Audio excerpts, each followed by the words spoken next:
وہ زمین کہتی ہے فقالت یا الہی کیف آکلو لحمہ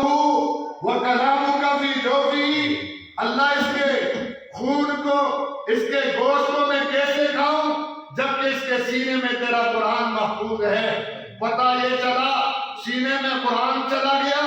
رب نے سینے کو محفوظ کر دیا۔ اس کے جسم میں قرآن چلا گیا، رب نے اس کے جسم کو جہنم سے محفوظ کر دیا، زمین کی مٹی سے محفوظ کر دیا۔ زمین کے اندر یہ چلتا تھا، اللہ فرماتے ہیں آسمان والوں کو زمین میں چلنے والا یہ قرآن کا حافظ سب سے زیادہ عظمت والا نظر آتا ہے۔ تو میرے دوستو، قرآن کوئی عام کلام نہیں ہے،